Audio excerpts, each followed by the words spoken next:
Good afternoon to everyone. Good afternoon, sir. Bada, Good afternoon, sir. yeah, Afternoon, sir. good afternoon. Let me introduce myself. Myself, Professor Akhil. Actually, I am the oldest professor of Armin class. Once before 5 years, 6 years back, 5 years back, I was the backbone of the Arvind class. And initially, I was taking the whole paper to physics. Yeah, but now that what happens, I've shifted to Panvel's. Earlier, I was staying nearby that the other. That is why it was possible. Right now, I have shifted to the Panvel. That is why I could not come. But anyhow, so I got the one more chance again to teach to you people. And I'm a specialist in entrance examination like IIT JEE, NEET. Yeah, and I will start with a topic of electrostatic. एक electrostatic topic से साथ चालू करूंगा मैं. आराम से concept wise घुस घुस के एक एक पॉइंट डिस्कशन करेंगे. आपको कहीं भी बीच में डाउट लगा immediately raise up your hand and ask me. Be bold enough to say something. आराम से हर एक पॉइंट हम लोग डिस्कशन करके जाएंगे. I think so my voice is clearly audible to you. सबको सुनाई दे रहा है? Yes, sir. Yes, sir. Okay. So I will use the whiteboard, which is a digital board, and it is quite flexible as per your comfort. You can magnify it, even you can compact it. समझ गया? आप आपके हिसाब से उसको use कर सकते हो. मोबाइल में स्लाइड भी कर सकते हो, छोटा बड़ा भी कर सकते हो. समझ गया? Okay, will start with that. ये आपका फिजिक्स का जो सर लोग है उनसे पहले में था एक्चुअली. उसके बाद थोड़ा डिस्टेंस की वजह से आ नहीं पाया. Clear? And again we are getting the one more chance also to interact with you people. We will continue with that.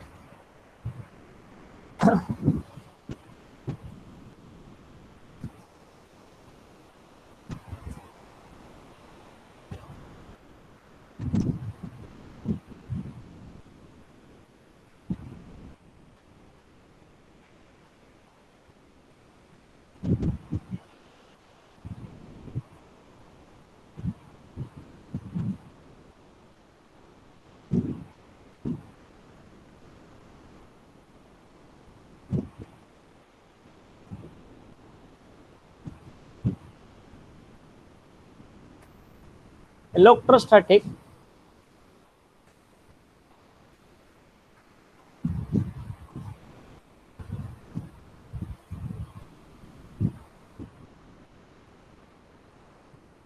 It is the branch of physics which deals with charges are at rest. In 11th standard ये topic था और थोड़ा बहुत हम लोग पूरा zero से backgrounds में जाएंगे. समझ गया? It is the branch. ये फिजिक्स का ऐसा ब्रांच है which deals with charges are at rest. It is a branch of physics. थोड़ा हैंडराइटिंग में गड़बड़ है. कहावत है बॉडी में क्या रखा है, भावनाओं को समझो. समझ पाए ना?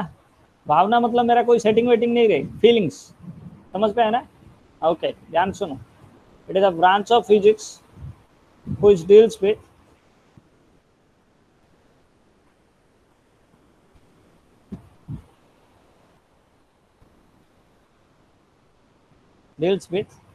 charges are at rest.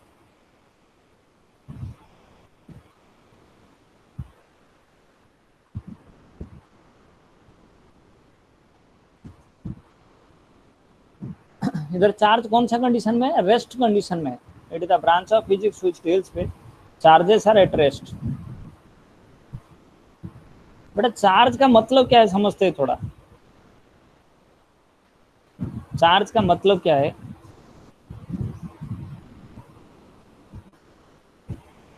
Charge मतलब it is a one type of energy. I can say it is a one type of energy which is stored inside the subatomic particles. So charge is the energy.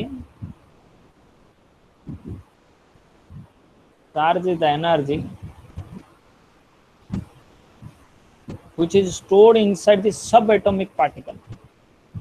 Which is stored inside the subatomic particle. Inside the subatomic particle. ये subatomic particle के अंदर store होकर रहता है. समझ गया? Then question grade, what are the subatomic particles? If you will see, this is the proton, This is the neutrons inside the nucleus and the electrons are revolving around the nucleus. So therefore these three are called as subatomic particles. Proton, neutron and electron, ये तीनों को subatomic particle बोलते हैं, right है. जो proton है, proton का अंदर भी चार्ज है, कितना है, that is 1.6 into 10⁻², clear, 1.6 into 10⁻² -19 positive. Inside the neutron also the charge is there 0 and inside the electron the charge equal to 1. समझ में? Inside the neutron also the charge is -19, 1.6 into 10⁻³ -19 negative. बेटा सुनाई दे रहे हैं ना सबको? Yes, sir. Yes, sir. Yes, sir. आ रहे हैं ना? ओके. अभी मुझे बताओ, ये प्रोटॉन न्यूट्रॉन का जनरली कोई भी सब्सटेंस के अंदर ये सब्सटेंस जनरली न्यूट्रल रहता है. The amount of positive charge equal to amount of negative charge रहता है इन जनरल. कोई भी बॉडी, ऑलमोस्ट दुनिया में मोस्ट ऑफ बॉडी क्या है, न्यूट्रल स्टेट में रहता है. उसका मतलब जितना पॉजिटिव चार्ज रहता है उतना उतना नेगेटिव चार्ज रहता है. समझ पाए ना? अभी हम लोग डिस्कशन करेंगे. सोचो किसी बॉडी में, क्लियर, जितना न्यूट्रॉन है उतना प्रोटॉन है. नंबर ऑफ न्यूट्रॉन जितना प्रोटॉन है उतना न्यूट्रॉन है, इलेक्ट्रॉन है. Number of protons equal to number of electron हुआ, so then that is called as neutral body. उसको न्यूट्रल बॉडी. क्यों न्यूट्रल बॉडी बोला गया? जितना पॉजिटिव चार्ज रहता है उतना नेगेटिव चार्ज रहता है. By chance number of proton number of electron से ज्यादा रहेगा, number of proton number of electron से ज्यादा हो जाएगा, then that is positive charge body. Positive charge body हो गया.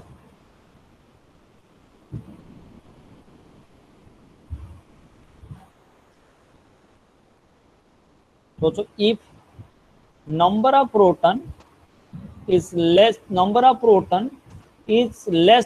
ऑफ इलेक्ट्रॉन, देन क्या होगा बेटा? इलेक्ट्रॉन एक्सेस है, तो इस केस में that is negative charge body. तो यहां से अपने को पता चल गया कौन सा पॉजिटिव चार्ज बॉडी है, कौन सा नेगेटिव चार्ज बॉडी है, कौन सा न्यूट्रल बॉडी है. If number of proton equal number of electron है, number of proton is greater than number of electron है, सो देन और दोनों number of proton less than number of electrons है, तो नेगेटिव चार्ज बॉडी. तो आपको समझ में आ गया, कभी नेगेटिव चार्ज बॉडी बोला जाएगा, कभी पॉजिटिव चार्ज बॉडी बोला जाएगा, कभी न्यूट्रल बॉडी बोला जाएगा. तो समझ में आ गया. तो हम लोग पूरा जो टॉपिक डिस्कशन करने वाले हैं, the whole topic is dealing with the charges are at rest. इधर चार्ज रेस्ट में वैसे डील करेंगे. समझ पाया? धीरे धीरे मैं टॉपिक का कंसेप्ट के अंदर लेके जा रहे हो. फिर धीरे धीरे बेसिक तो क्लियर कर लो. One of the very important toughest topic ये है. बेसिक अच्छे से क्लियर कर लो. हो गया ये पार्ट क्लियर? पहले लिख लो इसको. हो गया तो डन करके बोलो मुझे. नाउ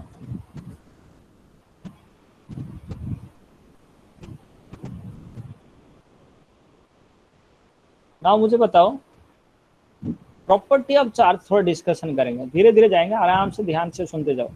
प्रॉपर्टी ऑफ चार्जेस बेटा कोई भी टाइम पे कोई भी लेवल का कैसे भी क्वेश्चन पूछ सकता है. IIT, JEE, नीट, आड़ा टेढ़ा कैसे भी पूछ सकते हैं. Topic related, it should be relevant to topic. समझ आया? Now properties of charge.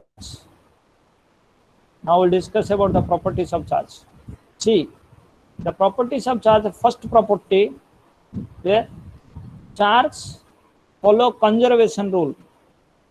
Charge follow conservation rule. Conservation rule. What does it mean by conservation rule? Number that, see, दुनिया में चार्ज 10 साल से like that energy follow conservation rule, charge also follow conservation rule. दुनिया में 10 साल पहले जितना charge था अभी भी उतना ही चार्ज है, आगे भी उतना ही चार्ज रहेगा. तो charge neither be created nor be destroyed. तो टोटल चार्ज हमेशा कांस्टेंट है. The total charge is always constant. So charge follow conservation rule. That is the meaning. The total charge is always constant. Total charge is always constant.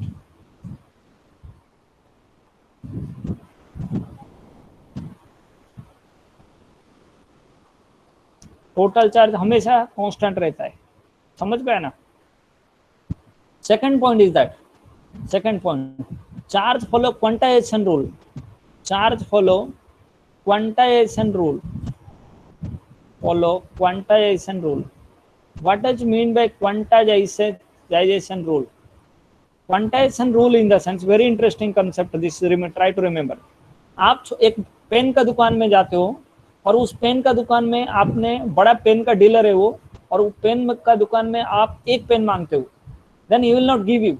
Straight away he will deny to you. He will ask you how many packet do you require. Suppose आपने उसको 12 pen मांगा, then he will give 1 packet. If he will ask for 24 pen, he will give you 2 packet. If he will ask for 36 pen, he will give you 3 packet. But if you will ask in between any number, he will not give you. Why it is so? Because here dealing is in form of packet. आप integer multiple of 12 form में कोई भी चीज कितने भी pen मांगोगे दे देगा वो, बट बीच का नंबर मांगोगे तो नहीं देगा। 25 पेन मांगोगे तो नहीं देगा, क्योंकि 24 पेन के लिए 2 पैकेट देना पड़ेगा और एक पेन के लिए उसको पैकेट फाड़ना पड़ेगा। तो जो भी डीलिंग है इधर पैकेट फॉर्म में है, that is called as quantization rule. When you are dealing with the packet, that is called as quantization rule. समझ पाए ना? आजकल भाई लोग भी क्वांटाइजेशन रूल फॉलो करते हैं, समझ पाए ना? कोई फोन में कभी मांगता है, देखा है क्या? मुझे फोन में भाई लोग कैसे बोलते हैं, मुझे 3 पेटी चाहिए, 4 खोखा चाहिए, 2 पेटी चाहिए, मतलब दे आर डीलिंग इन पेटी, नॉट इन चिल्लर। कभी देखा है क्या कोई भाई मांगता रहेगा मुझे 3 पेटी 2 लाख रुपया 30 पैसा चाहिए, ऐसा कोई मांगता है क्या? नहीं मांगता है ना। जो भी उनका डीलिंग होता है पेटी में डीलिंग होता है, that is also quantization rule. तो जब भी चार्ज जब भी ट्रांसफर होता है बेटा, पैकेट फॉर्म में ट्रांसफर होता है, याद रखो। चार्ज जब भी ट्रांसफर होता है पैकेट फॉर्म में ट्रांसफर होता है, और उस पैकेट को बोलते हैं क्वांटा। समझ पाए? इधर पैकेट है इलेक्ट्रॉन। जब भी चार्ज ट्रांसफर होता है इलेक्ट्रॉन फॉर्म में ट्रांसफर होता है। तो charge follow quantization rule. whenever charge transfer whenever charge transfer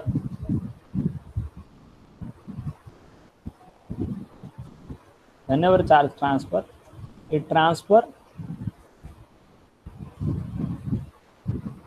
in form of packet. This packet is nothing else. This packet is nothing else. Electron is nothing else. Electron मतलब जैसे मैं जो example दिया था, हर एक पैकेट के अंदर 12 pen रहता है, इधर भी हर एक पैकेट के अंदर कितना रहता है बेटा? 1.6 × 10⁻19 इलेक्ट्रॉन रहता है। कभी भी आधा कूलम चार्ज, पौने कूलम चार्ज ऐसा ट्रांसफर नहीं होता है। जब भी चार्ज ट्रांसफर होता है कौन सा फॉर्म में ट्रांसफर होता है? 1.6 × 10⁻19 इलेक्ट्रॉन्स। ऐसा हो सकता है एक बॉडी में 5 इलेक्ट्रॉन है, 5 इलेक्ट्रॉन है, दूसरा बॉडी में 3 इलेक्ट्रॉन है और 2 इलेक्ट्रॉन है। यहाँ से एक बॉडी इधर 2 इलेक्ट्रॉन चला गया तो कितना चार्ज आएगा? Charge transfer equal to Q equal to 2 × 1.6 × 10⁻19 coulomb. Hence जब भी चार्ज ट्रांसफर होता है इंटीजर, 2 के बदले में n डाला और इसके बदले में क्या डाला? e डाला। Integer multiple of e form में ट्रांसफर होता है। जब भी चार्ज ट्रांसफर होगा n × e फॉर्म में ट्रांसफर होता है। जैसे आप पेन खरीदने के लिए गए थे, जैसे आप 3 पैकेट मांग रहे हो तो 3 × 12, 4 पैकेट मांग रहे हो तो 4 × 12, तो ये हुआ तुम्हारा n, ये हुआ तुम्हारा e। सेम है इधर भी, समझ गया? तो charge whenever charge transfer, it transfer in form of the packet, and that packet is electron, and inside 1 electron the charge is equal to 1.6 × 10⁻19। समझ में आ गया? तो अभी ये हुआ पैकेट क्वांटाइजेशन रूल। तीसरा, similar charges ripple, dissimilar charges attract. Ripple, dissimilar charge attract. Charge attract, that you already know. It follow induction rule. It follow which rule? Induction rule. Induction rule वो क्या है मैं समझाऊंगा आपको। Induction rule क्या है बेटा? यहाँ तो समझ पे आएगा सबको? Yes, sir. किसको डाउट Yes, है इसका sir. रिलेटेड? पक्का मेरा वॉइस ऑडिबल है सबको? Yes, sir. Yes, sir. मैं जो बोल रहा हूँ समझ में आ रहे? Yes, sir. Yes, slow sir. Slow करो ना, स्पीड बढ़ाओ, मुझे बताओ। सही है। चलेगा ना? चलेगा ना? हाँ सर। ओके। हाँ, yes, sir. हाँ, अभी मुझे बताओ, मुझे ये बताओ पहले कंजर्वेशन रूल समझ में आएगी नहीं? Yes, sir. Yes, sir. Yes, बेटा sir. एनर्जी की तरह ये भी फॉलो करेगा, क्योंकि मैं पहले से बोल दिया है, चार्ज एक वन काइंड ऑफ एनर्जी है जो कि सब एटॉमिक पार्टिकल के अंदर रहता है। जैसे एनर्जी कंजर्वेशन रूल फॉलो करता है, चार्ज भी कंजर्वेशन रूल फॉलो करेगा। दुनिया में 10 साल पहले जितना चार्ज है अभी भी उतना ही चार्ज है, आगे भी उतना ही चार्ज रहेगा।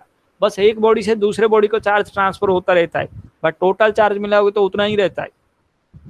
दूसरा पॉइंट बताया, चार्ज फॉलो क्वांटाइजेशन रूल, मतलब चार्ज जब भी ट्रांसफर होता है पैकेट फॉर्म में ट्रांसफर होता है, और हर एक packet is each packet is called as 1 electron, and inside each packet how much charge is there, 1.6 into 10⁻⁹ coulomb charge is there. Now third point we have discussed, similar charges repel, dissimilar charges attract. Fourth point we have discussed, that is the induction rule, that we will discuss. Induction क्या है हम लोग discussion करेंगे, you write it down first.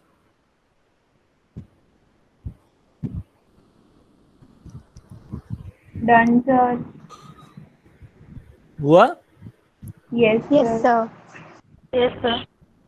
Now I will explain about the induction rule. Listen it carefully. Here, induction rule. Arvind class में पहला staff हम लोग थे, मैं था, कमलेश सर थे, मेरे बाद कमलेश सर आए। कमलेश सर अभी भी पढ़ा रहे ना तुम लोग को? Yes, sir. Yes, हाँ। sir. तभी कुछ फर्नीचर नहीं बना था, वो जो तुम देख रहे हो ना इंफ्रास्ट्रक्चर, उधर कुछ बना नहीं था, जस्ट आए थे सर ने। आई हैव जॉइंड इट 2007 में ज्वाइन किया था अरविंद क्लास में, 2007 में। फ्रॉम 2007 से लेकर 2015 तक था मैं, अराउंड 8 ईयर में था, 7 to 8 year. Clear? And he is a very nice person Arvind sir, मतलब जितने में आज तक ऐसा क्लास ओनर तो कभी देखा नहीं है। क्लियर? और कभी never compromise with the qualities. But आप कितना खींच सकते हो टीचर से वो आपके ऊपर डिपेंड करता है, समझ पे? तो अरविंद क्लास में पहले एक स्पेशल बैच बनता था अरविंद क्लास में, दैट इज JEE बैचेस। अभी जिसको JEE बोलते थे ना, तभी AEEE बोला जाता था।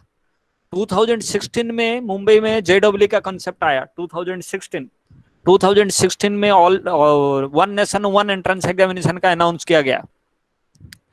उससे पहले AIEEE अरविंद क्लास में कंडक्ट करते थे, जो मुंबई में तभी 5 जगह पे AIEEE कंडक्ट किया जाता था, जिसको अभी JEE बोलते हैं, पहले उसको AIEEE बोला जाता था। और मुंबई में 5 जगह पे AIEEE कंडक्ट करते थे, जो कि पहले पेश था और विद्यालंकर था, फिर अरविंद क्लास भी था। मतलब जब भी मुंबई में 4-5 जगह पे AIEEE कंडक्ट किया जाता था, तो अरविंद क्लास में स्पेशल बैच एक होता था AIEEE, समझ पे ना? वो AIEEE हम लोग शुरुआत किए थे, Kamlesh sir, myself, Arvind sir, हम लोग शुरुआत किए थे। ओके, एनी हाउ बेटा, आप जितना नॉलेज खींच सकते हो सर लोग से हर टाइम पे इंटरेक्ट करके, that up to you how much knowledge you are attracting, कितना खींच सकता है, कितना ये करके लेने का, वो आपके ऊपर डिपेंड करता है। फिर कोई भी सिचुएशन हो, कुछ भी सिचुएशन हो, पढ़ने वाला बंदा बराबर पढ़ेगा वो। और दूसरा, coming to physics subject, it's I am sharing my experience. बेटा फिजिक्स सब्जेक्ट है, ऐसा एक सब्जेक्ट है, आप अच्छे से फिजिक्स को पढ़ लिया ना, कुछ नहीं मिला, एक एंट्रेंस लेवल का टीचर बनोगे, जो एंट्रेंस बाहर पढ़ाते हैं, समझ में ना? बाहर खाली एंट्रेंस जो पढ़ाते हैं, IIT JEE नीट को जो एंट्रेंस पढ़ाते हैं, क्लियर? ऐसे टीचर बोलोगे तो महीने में मल्टी लाख से इनकम करोगे, समझ पे? और बेटा ब्राइट फ्यूचर है फिजिक्स सब्जेक्ट में, आप उसको अच्छे से समझ जाओ ना फिजिक्स सब्जेक्ट को, फिर फिजिक्स के सिवा और कुछ नहीं पढ़ोगे, वो फिजिक्स के साथ प्यार हो जाएगा। बट हर एक कंसेप्ट को घुस घुस के कंसेप्ट डिस्कशन करके पढ़ने का, समझ पे? ओके, चलो we will discuss further. Now induction property I will discuss with.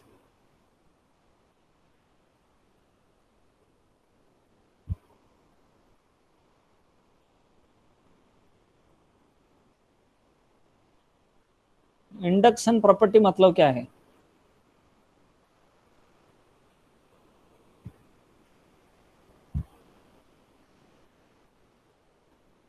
सोचो फॉर एग्जांपल एक चार्जर कंडक्टर है, एक पॉजिटिव चार्जर कंडक्टर है और एक न्यूट्रल बॉडी है।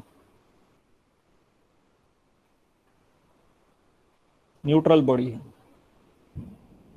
बेटा, ये जो चल रहा है इंट्रोडक्शन पार्ट चल रहा है, ये these are the things, it's requirement है आगे आपको टॉपिक पढ़ने के लिए, ना? It is mandatory to know ना। मान लो ये प्लस क्यू चार्ज है और ये जो है न्यूट्रल बॉडी है, बट जैसे ही आप न्यूट्रल बॉडी को पॉजिटिव चार्ज के बाजू में रखोगे ना, सारे नेगेटिव चार्ज एक साइड आ जाएंगे। बेटा सारे नेगेटिव चार्ज मतलब नथिंग एल्स, फ्री इलेक्ट्रॉन एक साइड में आ जाएगा, और जिस साइड नेगेटिव चार्ज आ जाएगा दूसरे साइड में क्या रहेगा बेटा, पॉजिटिव चार्ज रहेगा। पॉजिटिव चार्ज रहेगा मतलब क्या है, जहां डेफिशिएंसी ऑफ इलेक्ट्रॉन हुआ वही पॉजिटिव चार्ज बोलते हैं। पॉजिटिव चार्ज मतलब ऐसा है क्या सब न्यूक्लियस का प्रोटॉन निकल के इधर बाहर आ जाएगा, ऐसा नहीं है बेटा। पॉजिटिव चार्ज रहता है किसका अंदर, प्रोटॉन के अंदर रहता है, और प्रोटॉन न्यूक्लियस के अंदर रहता है, वो थोड़ी बाहर आता है, वो तो बाहर नहीं आता है। सिंपल है, कभी भी आगे पूरा टॉपिक में ध्यान पे रखो, जहां इलेक्ट्रॉन जमा हुआ वो नेगेटिव हुआ, जहां इलेक्ट्रॉन खाली हो गया, जिस जगह पे इलेक्ट्रॉन खाली हो गया वो पॉजिटिव हो गया। पॉजिटिव हो गया मतलब मत सोचो ये प्रोटॉन जमा हो गया करके उधर। पॉजिटिव हो गया मतलब क्या समझ जाने का, उधर इलेक्ट्रॉन का डेफिशिएंसी है। और नेगेटिव मतलब किस जगह पे, मतलब उधर एक्सेसिव ऑफ फ्री इलेक्ट्रॉन है। पहला ये पॉइंट क्लियर हुआ क्या दिमाग में, मैं फिर से बताऊं? सर फिर से बताओ ना एक बार। Once more I am explaining, try to understand. See, now in the whole topic we'll discuss about the static charge. Means whenever you are seeing somewhere negative sign is given, means you feel like that there is accumulation of electron is there, right? And whenever you are seeing there is a positive charge is there, means there is a deficiency of electron is there, electron उस जगह पे नहीं है। Don't think that positive charge means it is accumulation of protons. It's absolutely wrong, because proton resides inside the nucleus, it never comes out. Whenever the electron is not there, that area is called as, that is the positive charge, and electron deficient, electron accumulation is there, that is the negative. Electron जमा हुआ negative, electron नहीं है उस जगह पे तो positive. समझ पे आया? इधर प्रोटॉन का कोई रोल नहीं आता है इलेक्ट्रोस्टैटिक में, क्योंकि प्रोटॉन न्यूक्लियस के अंदर रहता है, it never comes out. Clear? वो मूव नहीं करता है, मोशन जो भी है अभी इलेक्ट्रॉन का ही है, इलेक्ट्रॉन का ट्रांसफर की वजह से ही नेगेटिव पॉजिटिव का ऐसा होता है। समझ पाया? जहां इलेक्ट्रॉन एक्सेस है नेगेटिव है, इलेक्ट्रॉन डेफिशिएंसी है पॉजिटिव है। समझा? Yes, तो अभी sir. मुझे बोले, हाँ यस सर। अब ये क्या हुआ, ये एक साइड में नेगेटिव आ गया, ये आ गया, क्या आएगा, पॉजिटिव आ गया ना। इसको क्या करूंगा मैंने, थोड़ा अर्थ के साथ कनेक्ट कर दूंगा नेक्स्ट स्टेज में। बेटा अर्थिंग याद रखो, अर्थ जो है ना, अर्थ का वोल्टेज जीरो है, हमेशा याद रखो।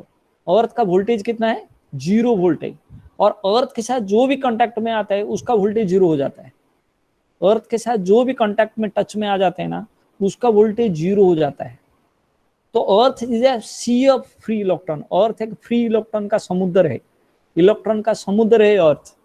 वो क्या करता है, वो उसके साथ जो कोई भी बॉडी टच में आया, इधर उसको इलेक्ट्रॉन भेज के या उधर से इलेक्ट्रॉन निकाल के उसको 0 वोल्टेज बना देगा। आप खाली पाँव में अर्थ के ऊपर खड़ा रहोगे तो आपका पोटेंशियल क्या हो जाएगा, 0 हो जाएगा। याद रखो, आप खाली पाँव में अर्थ के ऊपर खड़ा होगे तो आपका पोटेंशियल 0 हो जाएगा। आपका पोटेंशियल क्यों 0 हो जाएगा, क्योंकि अर्थ के साथ टच में आप है। बाई चांस आपका वोल्टेज कुछ ज्यादा भी रहेगा ना, इलेक्ट्रॉन खींच के या इलेक्ट्रॉन दे के वो आपका वोल्टेज को 0 करेगा। अब ये पॉजिटिव चार्ज है, ये क्या करेगा, इधर से इलेक्ट्रॉन को भेजेगा जमीन से, जमीन पूरे फ्री इलेक्ट्रॉन का समुद्र है, जाएगा इस पॉजिटिव को क्या करेगा, नलिफाई कर देगा। मतलब इधर जो इलेक्ट्रॉन का डेफिशिएंसी है उसको क्या करेगा, भर देगा। तो भरने के बाद अभी क्या हो जाएगा, ये तुम्हारा बन गया पॉजिटिव, ये तो ऑलरेडी पॉजिटिव है, और ये क्या बन जाएगा बेटा, इधर से इलेक्ट्रॉन जाके पॉजिटिव तो ये कर दिया, तो ये नेगेटिव बन जाएगा।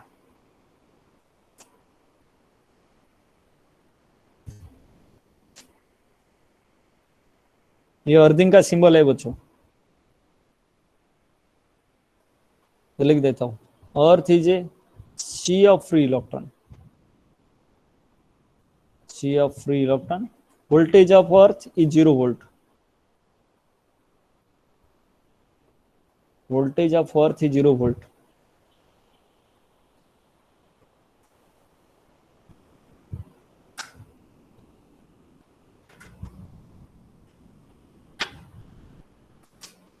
हो गया? अभी मुझे बताओ, इसमें प्लस क्यू चार्ज था, ये कंप्लीटली नेगेटिव चार्ज हो गया, क्यों, जो भी इलेक्ट्रॉन का डेफिशिएंसी है इधर से भेज के वो कंपेनेट कर लिया, अब ये नेगेटिव चार्ज हो गया। बट जो नेगेटिव चार्ज हुआ, कितना नेगेटिव चार्ज इधर डेवलप होगा, इसको इंडक्शन बोलते हैं। एक मतलब क्या हुआ, इंडक्शन क्यों बोला गया, एक पॉजिटिव के बाजू में न्यूट्रल बॉडी रहेगा ना, वो भी किसमें बन जाता है, नेगेटिव चार्ज बन जाता है। जैसे क्लास में एक खुजली बैठा रहेगा, वो खुजली के बाजू में अच्छा स्टूडेंट भी बैठा रहेगा ना, वो भी कुछ दिनों के बाद उसका भी बीमारी चालू हो जाता है। सेम वे ये एक पॉजिटिव चार्ज बॉडी है, उसका बाजू में न्यूट्रल बॉडी रहेगा तो तभी क्या होता है बेटा, ये पॉजिटिव की वजह से इधर क्या हो जाएगा, नेगेटिव क्रिएट होता है, राइट है। और कितना चार्ज क्रिएट होगा ये याद रखो, Q dash equal to Q into 1-1/k, कितना चार्ज क्रिएट होता है,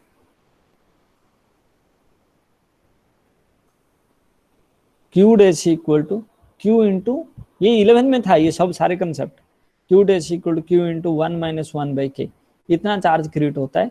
के इज द डाइलेक्ट्रिक कांस्टेंट, के को क्या बोलते हैं, डाइलेक्ट्रिक कांस्टेंट, हो गया। के को क्या बोलते हैं, डाइलेक्ट्रिक कांस्टेंट, आया ना बेटा समझ पे। सर डाइलेक्ट्रिक कांस्टेंट किसका है, पॉजिटिव चार्ज वाले का कि ये जो न्यूट्रल है उसका? हाँ हाँ, ये न्यूट्रल बॉडी का बेटा। डाइलेक्ट्रिक कांस्टेंट जनरली किसका फाइंड आउट किया जाता है, एक बॉडी का, एक मीडियम का फाइंड आउट किया जाता है। ये जो कंडक्टर है, न्यूट्रल बॉडी है ना, जो पहले न्यूट्रल था, इसका टिक मारा जिसका, उसका dielectric constant, dielectric constant of neutral body जो था पहले। और सर ये voltage of earth is 0 volt आपने बोले, तो वो अप्रोक्सीमेटली 0 ना, क्योंकि एक्चुअली माइनस है, बहुत माइनस है, but we are considering as a 0 volt, minus में बहुत ही कम माइनस है, समझ में ना, हाँ अप्रोक्सीमेटली 0, और 0 मान के सब कैलकुलेशन किया जाता है, दैट इज, समझ में ना क्लियर। और हमेशा एक्चुअली एक बेस्ट एग्जांपल मैं समझाता हूँ आपको, देखो ये फिजिक्स ऐसा है, जितना प्रैक्टिकली आप समझ सकते हो। आप अर्थ में आपने देखा होगा जब भी लाइटनिंग होता है, और आपने देखा हुआ बारिश चालू है मुंबई में, अब जब लाइटनिंग होता है तभी क्या होता है, अर्थ का ऊपर एक 1 लाख वोल्टेज क्रिएट होता है, अराउंड 1 लाख वोल्टेज क्रिएट होता है। तो जमीन से ह्यूज अमाउंट ऑफ इलेक्ट्रॉन, सोचा आप उस जगह पे खड़े, ऊपर लाइटनिंग हुआ, तो जमीन से ह्यूज अमाउंट ऑफ इलेक्ट्रॉन आपका बॉडी होके स्पीड से दौड़ के जाता है, क्योंकि जमीन का वोल्टेज 0 वोल्ट है और ऊपर 1 लाख वोल्टेज है। इतना हाई वोल्टेज की वजह से इलेक्ट्रॉन सडनली जंप मारता है, कहां से, अर्थ से स्काई को जंप मारता है, जिसकी वजह से स्पार्किंग होता है, समझ पे। और आप उस जगह पे खड़ा रहोगे ना, आपका होल बॉडी होके इलेक्ट्रॉन जाएगा, हाई स्पीड में जाएगा। अरे इतने सारे इलेक्ट्रॉन आपका होल बॉडी होके जाएगा तो it affect the kidney, heart, और at a time high speed में जाने की वजह से, फ्रिक्शन की वजह से हीट प्रोड्यूस होकर बॉडी जल जाता है, समझ पे। वही 200 वोल्ट को पकड़ोगे तो आपको शॉक लगेगा, बॉडी जलेगा नहीं, बट 2000 वोल्ट को पकड़ोगे तो बॉडी जल जाएगा, क्योंकि इतने सारे इलेक्ट्रॉन अर्थ से आपका बॉडी होके जाएगा ऊपर, समझ में है ना, ये याद रखो ये। फिर बाद में अर्थ न्यूट्रलाइज होगा कैसे फिर? नहीं, कभी अर्थ का न्यूट्रलाइज नहीं होगा ना, क्यों न्यूट्रल, अर्थ के अंदर तो इलेक्ट्रॉन भरा हुआ है, वो तो समुद्र 1 लाख इलेक्ट्रॉन गए तो फिर उसको फिर हाँ, वो ऊपर का न्यूट्रलाइज हो जाएगा, ऊपर का न्यूट्रलाइज हो जाएगा। एक्चुअली ऊपर जो वोल्टेज प्रोड्यूस होता है ना, ड्यू टू फ्रिक्शन की वजह से प्रोड्यूस होता है, बादल का फ्रिक्शन की वजह से, हाई स्पीड में मोशन की वजह से, उनका फ्रिक्शन की वजह से इतना इलेक्ट्रिक फील्ड प्रोड्यूस होता है, उसकी वजह से पोटेंशियल डिफरेंस प्रोड्यूस होता है, समझ गया। तो फिर सर वो ऊपर तो न्यूट्रलाइज हो गया, तो फिर नीचे भी 1 लाख की कमी आ गई ना? नहीं, ऐसा नहीं होता है। समुद्र से पानी जाने के बाद समुद्र का लेवल कम होता है क्या? नहीं, वैसे ही है ना। 1 लाख से बहुत बहुत बहुत ज्यादा है अपना अर्थ में। हाँ, कुछ प्रॉब्लम है, तुम्हें बोला ना, समुद्र है फ्री इलेक्ट्रॉन का, अर्थ से कुछ फर्क नहीं पड़ेगा इतने सारे इलेक्ट्रॉन जाने के बाद, राइट है। ठीक है, तो उसका कोई इशू नहीं है, इतना इलेक्ट्रॉन पड़ा है अर्थ के अंदर, फ्री इलेक्ट्रॉन्स, राइट हो गया, समझा ये कंसेप्ट। तो मतलब एक पॉजिटिव चार्ज बॉडी के बाजू में एक न्यूट्रल बॉडी रहेगा ना, वो क्या बन जाता है बेटा, नेगेटिव चार्ज बॉडी में कन्वर्ट हो जाता है। तो इस कन्वर्जन को, इसको बोलते हैं क्या, इंडक्शन प्रॉपर्टीज। और बेटा कितना चार्ज क्रिएट होगा मुझे बताओ, सोचो, एक के का जो वैल्यू है, के को बोलते हैं dielectric constant of the medium. ये जो के का वैल्यू है,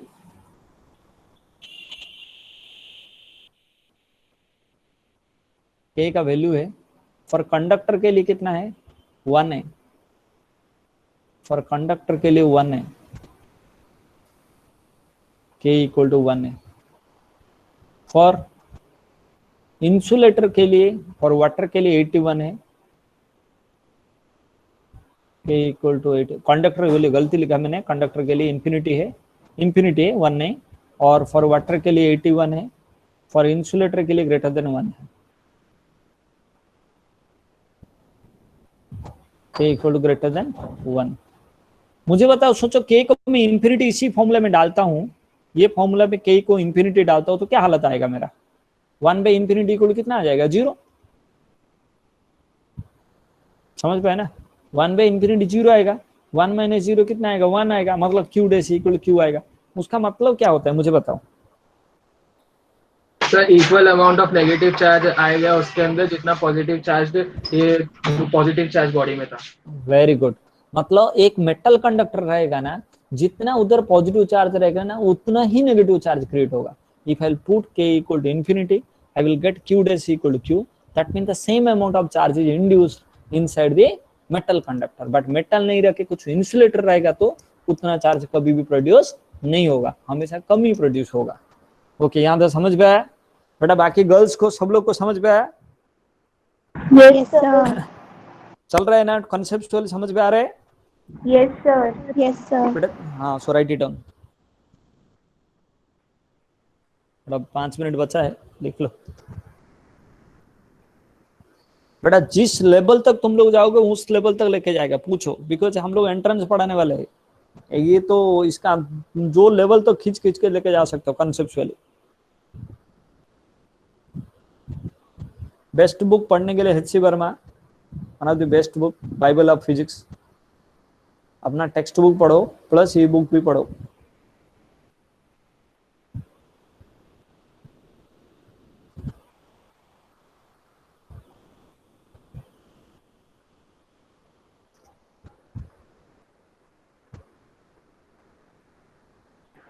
सर एचसी वर्मा का सॉफ्ट कॉपी मिलेगा क्या?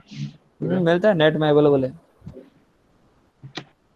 सर चेक किया बट पेएबल है सर, पे करके फिर लाना पड़ेगा। नहीं नहीं, मिलता है, मेरे पास तो है, सॉफ्ट कॉपी है।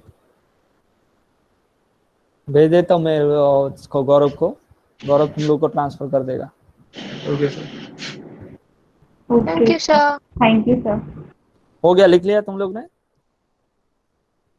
हाँ यस सर, लिख लिया। Yes sir. पूरा डिटेल लिख लिया ना? Yes Okay. सर। और Yes, 5 sir. मिनट, हाँ हाँ, जस्ट आइडिया देता हूँ मैंने बेटा। ये हो गया, इंडक्शन प्रॉपर्टी के बारे में डिस्कशन कर लिया। अभी थोड़ा हम लोग चलते हैं force between two charge particles, वो थोड़ा डिस्कशन करते हैं।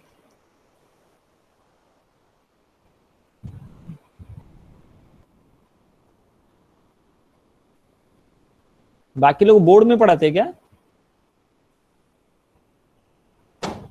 नहीं सर, सिर्फ कमलेश सर पढ़ाते हैं। कमलेश सर बोलते पढ़ाते हैं।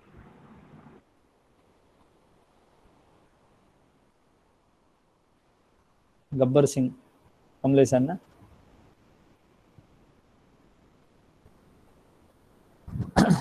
Force between two charge particles, दो चार्ज पार्टिकल का बीच का force between two charge particle पूछ रहा है। अभी देखो, न्यू कूलम्स ने पहले लॉ दिए थे, दो चार्ज पार्टिकल के बीच में फोर्स हम लोग निकाल सकते हैं। और वो फोर्स का फॉर्मूला क्या है?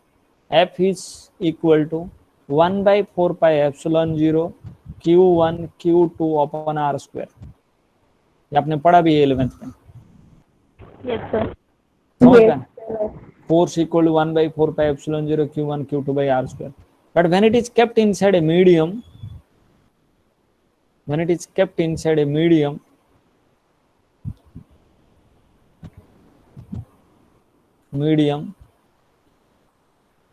the force equal to 1/4πε0 k, it will become Q1 Q2 divided by r²। समझ पाए ना? the force equal to 1/4πε0 k into Q1 by Q2 upon r²।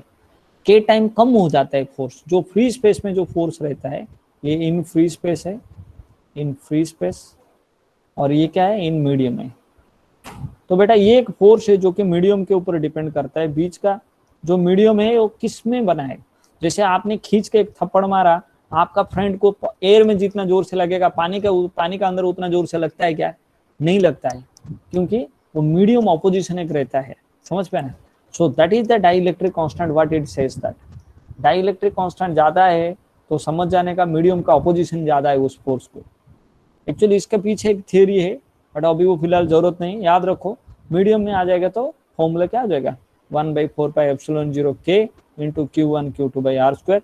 फिर 1/4πε0 का वैल्यू कितना है 9 into 10⁹ newton metre square by coulomb square. हो गया।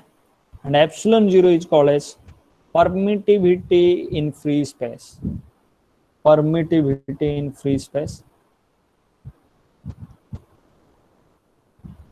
in free space, जिसका वैल्यू क्या है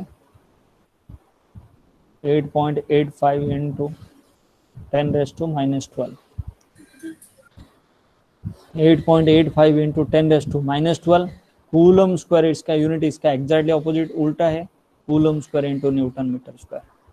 सो write it down. Handwriting बेटा थोड़ा समझ में आता है ना? Yes, sir. चलेगा ना? Yes sir. Yes, sir. Okay लिख लो।